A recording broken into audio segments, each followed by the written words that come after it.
Uzdil HTML darsligi 6 qism HTML tekst formatlash va ekranda chiqarish xat kuchlari. Darslikning asosiy mazmuni HTML tekst formatlash xat kuchlari. To'rbet yuzdagi asosiy yozuv uchun formatlarini ko'rsatadi. Bu tövəndikisi HTML tekst formatlash xat kuchlari hisoblanadi. Buning asosida B xat kuchi tom xatga aniqlab berish ishlatiladi. B xat kuchi cho'ng nomerli xatga aniqlab berish ishlatiladi. EM xat kuchi ta'kidlangan xatga aniqlab berish ishlatiladi. I xat kuchi yantoq xatga aniqlab berish ishlatiladi. Small xat kuchi kichik nomerli xatga aniqlab berish ishlatiladi. Strong xat kuchi tavsiyali xatga aniqlab berish ishlatiladi.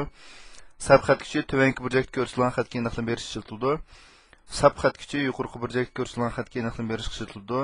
Iniz xat kuchi qistirma xatga aniqlab berish ishlatiladi. Del xat kuchi o'chirilgan xatga aniqlab berish ishlatiladi.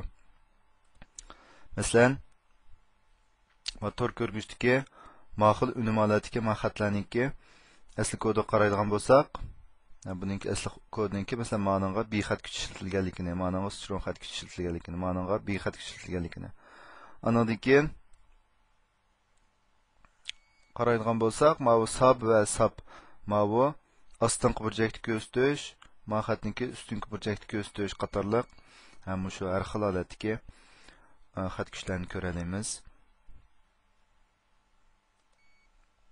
İkinci mazmun HTML kompüter ekranda chiqarish xat kuchlari. Uni ko'pincha kompüter program tillarini ifodalashda qo'llanamiz. Bu xat kuchlardan kod xat kuchi, ya'ni kompüter kodiga aniqlik berish. KBD xat kuchi kompüter konfiguratsiya kodiga aniqlik berish. SAMP kompüter kod davrasiga aniqlik berish. TT xat urish mashinasi kodiga aniqlik berish. Var xat kuchi o'zgaruvchi miqdorga aniqlik berish.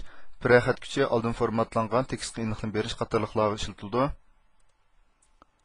Masalan, bu tövəndiki tor ko'rgichdagi mazmundagi asli kodga qaraydigan bo'lsak, buningki masalan bu o'xshamagan xat kuchlar orqali shu xatlarni o'xshamagan holatni ifodalagan, ham ba'zilarininki bu formatimi o'xshash emas buningki ko'rilishniki.